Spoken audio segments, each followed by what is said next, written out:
what Daniel Blackwood has to say. So we're moving into the summer months. We're getting closer. May 21st through June 21st are the Gemini dates for this year. It varies by year by like a day or two. Actually, I've never seen it 2 days. It's usually about a day. Sorry, my book is loading on here. I love Kindle books for reference books because look, I've got my angel numbers, I've got my animal guides, they're all just like right there whenever I need them.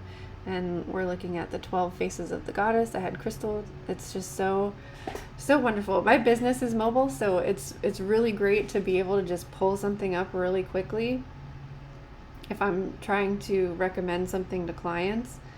It's just, I love having a Kindle. I love physical, tangible books too, but you get a point in your life where your bookshelves are just overflowing, and also you get a point in your life where you can't afford books anymore. So the Kindle book is always cheaper, and you always have it there. What am I looking for? Gemini. All right. There is a perceptible quickening that happens when the sun transitions from Taurus to Gemini. The gentle pace and nurturing cultivation of Taurus has taken root and now seeks to expand and move forward into the world. Inquisitive green tendrils reach up towards the sun, and bright blossoms begin a spirited communication with bees. Gemini is a mutable air sign, meaning it is a threshold sign which bridges one season to the next, in this case, spring transitioning into summer, and is associated with the objective, communicative element of air. During Gemini season, all of nature is moving inexorably towards the next seasonal turning point at summer solstice. Echoing this shift as a time of becoming, Gemini is associated with the qualities of curiosity, versatility, and transformation. That is why I love using the butterfly metaphor for Gemini. Oh, the motif of a butterfly emerging from a chrysalis is an apt metaphor for Gemini. I should have just shut my mouth and continued reading. Gemini's associated planet is Mercury, the Roman version of the Greek messenger god Hermes. Hermes was an androgynous deity and a psychopomp associated with transition, guiding newly deceased souls to the afterlife, as well as having the magical ability to move back and forth between the world of humans and the divine. Hermes was a mediator, a shape-shifting, two-spirited shaman who was said to be a god of travelers and thieves alike. He is tied to the concepts of oratory, poetry, magic, alchemy, literature, and like Gemini, Hermes is associated with the archetype of the pure Eternos, eternal youth. Hermes also embodies the trickster archetype. He is mischievous, playful, and impish, but also sly and sometimes deceptive.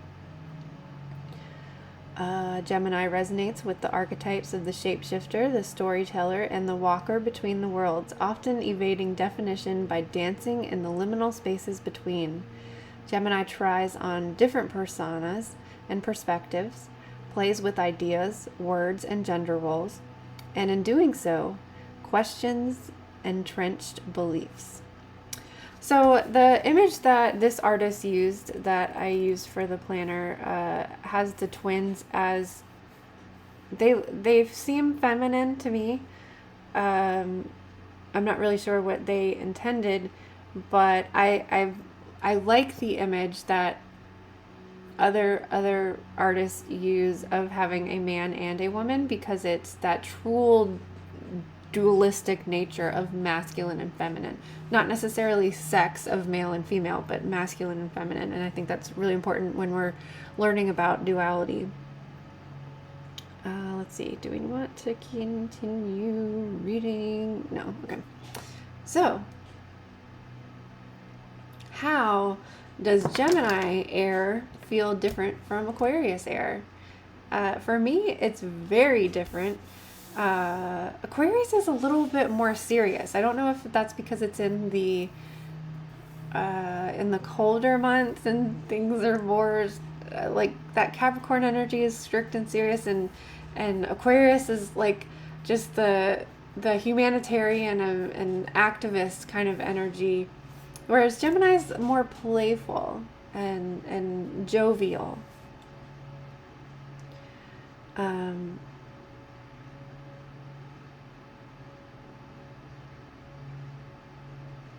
Have we done anything? Did I go through everything so quickly? Like we pulled a card, we did our mantra. We're shocked at day 12. So day 12 is leaning closer to the full moon. So we're gonna be planning some sort of live interactive full moon. Oh my gosh, that tea is so good. So I guess for now we'll just call. I hope you guys have a good day. I'm really trying to keep these things short, and we'll talk more about. I'll go into the moon deck tomorrow with the new and full moon aspects of Gemini, which is, I feel like, is really reflective, because like right now we're in waxing gibbous, and waning Gemini is often very different. And keep in mind that as we're kicking off the Mercury retrograde with a Gemini air Mercury ruled sign, I think it might kick off a little intense. So it may not, I don't know. We'll see. But I hope you have a good day. Thank you so much for being here. I love you guys. Seriously, I appreciate your support so much, and thank you for putting up with my quirkiness. I don't know. Have a good day. Bye. Bye, Allison.